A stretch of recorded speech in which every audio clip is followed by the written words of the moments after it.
ឆា broccoli ជាមួយនឹងសាច់គោឆ្ងាញ់មានជីវជាតិជំនួយសុខភាពហើយងាយស្រួលក្នុងការធ្វើទៀត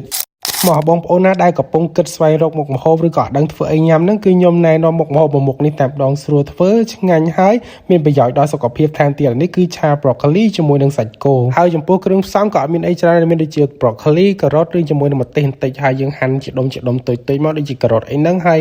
ច្រាមខ្ទឹមសហើយចំពោះសាច់ខ្ញុំប្រើនេះជាសាច់គោខ្មែរគឺវាផុយអញ្ចឹងខ្ញុំហាន់ដុំធំទោះជាធំបន្តិចមែនតែវាអត់ស្វិតទេបន្ទាប់ពីយើងត្រៀមគ្រឿងផ្សំរួចរាល់អស់ហើយយើងមកដាក់ឆាដាក់ខ្ទះឲ្យក្តៅទៅគឺដាក់ខ្ទឹមពងខ្ទឹមឲ្យឈ្ងុយដាក់សាច់គោចូលបន្តមកទៀតមកយើងក៏ថែមជាមួយនឹងគ្រឿងក្រៅស្ករប៊ីចេងប្រេងខ្យងអំបិលអីមកឲ្យឆាវាប្រសិទ្ធភាពឲ្យសាច់គោយើងកុំឆ្អិនពេកបន្តមកទៀតមកគឺដាក់បន្លែចូលទៅហ្មងទៅហើយយើងឆាត្រឡប់ចុះត្រឡប់ឡើងឲ្យសាច់គោជាមួយនឹងបន្លែយើងចូលជាតិគ្នាបានល្អមកសធុះមកគឺឆ្អិនហើយបើចំពោះអ្នកចង់ញ៉ាំឲ្យរៀងផុយខ្លាំងនឹងអាចថែមទឹកឲ្យដាក់ម្ងាស់បន្តិចតែខ្ញុំចូលចិត្តបន្លែនៅរៀងឆៅឈប់អីចឹងខ្ញុំអត់ដាក់វាយូរទេតែមកសធុះទេគឺខ្ញុំដកចេញដាក់ចានហើយតែប៉ុណ្្នឹងមកគឺរួចហើយស្រួលធ្វើឆ្ងាញ់ហើយនិយាយទៅគឺមានប្រយោជន៍ដល់សុខភាពទៀតអ្នកគ្នាអាចសាកធ្វើតាមបាន